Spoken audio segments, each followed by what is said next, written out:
Happy Sunday to all. நேற்று afternoon அசிஸ்டண்ட்டில் கோயிலெல்லாம் பொங்கல் வைக்கணும்னு சர்ப்ரைஸாக வந்திருந்தாங்க. 2 ஹவர்ஸ் ஸ்பெண்ட் பண்ணிவிட்டு கிளம்பிட்டாங்க. ஆஸ் யூஷுவல் நைட் ரொட்டீன் எல்லாம் நாங்கள் டின்னர்லாம் முடிச்சு தூங்கிட்டு காலையில் சண்டே ரொட்டீன் ஆரம்பிச்சாச்சு. இட்லி ஊற்றிட்டு கறி குழம்பு தான் வைப்போம். இன்றைக்கி ஆடி அமாவாசைன்றதுனால சாம்பார் சவு நூக்கல் போட்டு சாம்பார் வச்சுட்டோம். குக்கரில் தான் வச்சுட்டு அப்பாவுக்கு டைம் ஆகிடுச்சு பிரேக்ஃபாஸ்ட்டுக்கு. இட்லி ஊற்றிட்டு சாம்பார் தான் பிரேக்ஃபாஸ்ட்.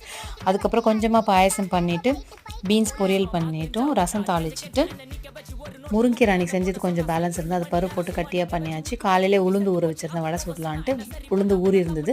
ஓகே, அது வடைக்கு ரெடி பண்ணியாச்சு. வடை சுட்டு எடுத்துகிட்டு அப்புறம் தாத்தா பாட்டிக்கு இலை போடலான்ட்டு மேலே போய் வாழையில எடுத்துகிட்டு வந்து அவங்களுக்கு இலையில போட்டு அவங்கக்கிட்ட ஃபோட்டோ கிட்ட வச்சுட்டு அதுக்குள்ளே ஹஸ்பண்ட் எழுந்தாங்க. சரி, அவர் காஃபி போட்டு கொடுத்துட்டு இலையை எடுத்துகிட்டு போய் அப்படியே மாடியில் எங்கள் கெஸ்ட்டுக்கு கொடுத்தோம். எங்கள் கெஸ்ட்டுன்னு யார் பார்த்திங்கன்னா இன்றைக்கி அமாவாசை கெஸ்ட் காக்கா தான்.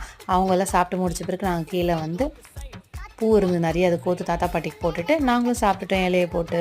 இதான் மெனு எங்கள் வீட்டில். உங்கள் வீட்டில் என்ன